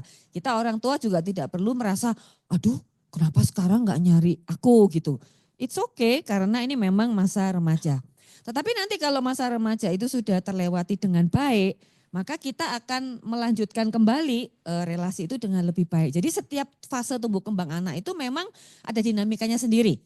Ada, tadi kalau Susan bilang itu ada tarik ulurnya gitu ya. Sampai nanti akhirnya anak itu jadi dewasa dan kita bisa ngomong itu udah kayak temen gitu ya. Dan kebetulan anak saya sudah usianya yang sudah lebih ke dewasa gitu ya, yang sudah 20 plus begitu. Masa-masa remaja pasti susah gitu, yang ribut lah, salah paham lah, itu pasti terjadi. Tetapi sekali lagi, pertahankan relasi, itu aja. Udah lebih baik kita fokus di mempertahankan relasi yang baik. Itu nasihat-nasihat kalau bisa disimpan dulu nggak apa-apa. Karena yang dibutuhkan adalah relasi, kayak tadi Lalu Susan bilang, makan bareng, keluar bareng, relasinya jauh lebih penting daripada nasihatnya. Kalau pengalaman anak saya juga waktu dia sudah masuk masa kuliah baru dia bilang, iya padahal dulu mama pernah ngomong kan. Tapi kalau dulu mama yang ngomong tuh kayak mamanya yang salah gitu. Tetapi sekarang dia dengar dari mentornya di kampus gitu. Loh, kok persis sama yang mamanya ngomong gitu. Jadi memang fase-fase remaja itu anak memang kurang dekat. Kurang bisa terlalu percaya gitu ya sama orang tua. Kayak kepingin tahu second opinion dari ini, dari itu, dari apa. Gak apa-apa, izinkanlah mereka berproses. Tapi tugas kita sebagai orang tua nomor satu, relasi. Ya. Nah semoga diskusi kita hari ini boleh memberikan inspirasi buat kita semua. Dan mari kita semua tetap menjaga keutuhan ya komunikasi kita di tengah keluarga kita masing-masing. Untuk penutup boleh saya minta Pak Yo berdoa buat kita semua. Siap. Tapi sebelumnya ini judulnya reconnecting kan ya? Betul ya? Oke. Nggak akan reconnecting kalau nggak ada connecting dulu. Jadi pikir saya sih dari orang tua kita mau reconnecting. Tapi kita juga mohon anak remaja connecting. Ya kan? Di dalam hal ini maksudnya supaya nyambung ya. Di dalam tadi istilahnya memang relasi ya. Oke. Mari kita berdiri Bapak Ibu sekalian. Terima kasih. Kita beri applause juga untuk Bu Mei ya. Ya, sudah memimpin kita dan semua. Oke. Jadi saya apa namanya William, Belinda, Samuel, Yoselin, Lois ya. Oke, Lois dan Erik. Ya. Dan tentu Lose Susan. Oke. Dan tim yang di belakang ya, thank you. Orang tua kehadirannya terima kasih ya. Saya juga terus belajar bersama dengan Ibu Mei. Oke. Saya berterima kasih di sini juga karena Lois selain di rumah juga di gereja. Oke ya. Oke. Mari kita berdoa. Bapak kami bersyukur untuk kesempatan yang telah kami lalui reconnecting di dalam menjalin kembali komunikasi, koordinasi, kerjasama dengan anak-anak remaja, bukan lagi anak, tapi mereka telah bertumbuh ke arah kedewasaan. Kami sebagai orang tua juga terus mohon berkat hikmat Tuhan. Mereka telah Tuhan karuniakan kepada kami dan kami berdoa kami bisa menjaga, merawat dengan baik dan mendoakan pertumbuhan, baik jasmani, rohani, emosi, semuanya ke arah yang terbaik, ke arah Kristus Tuhan, yang juga menjadi juru selamat di dalam semua yang kami tidak mampu ketika mengatasi berbagai persoalan. Tetap kepada Tuhan kami menaruh harapan, iman, kasih. Terima kasih kepada Tuhan atas kesempatan ini, dan juga ketika kami mengakhirinya, kami terus mendoakan kami sebagai orang tua, kami sebagai remaja. Tuhan terus kiranya Engkau berkati, dan juga ketika kami menyaksikan kemurahan Tuhan di dalam semua bagian perjalanan yang sedang dilalui. Seusai ini kami akan meninggalkan tempat ini, pulang kembali ke rumah kami masing-masing. Kami berdoa Tuhan terus memberkati perjalanan kami dan agenda aktivitas yang masih ada di depan atau esok hari memasuki akhir pekan dengan senantiasa membawa berkat Tuhan, kasih Allah Bapa, karunia Tuhan Yesus, dan kekuatan Roh Kudus. Berkat Allah Tritunggal menyertai kami dari sekarang sampai selamanya. Amin. Sebelum kita pulang, boleh kita berfoto bersama. Bisa diatur mending menghadap ke sana atau mereka tetap duduk. Tetap duduk.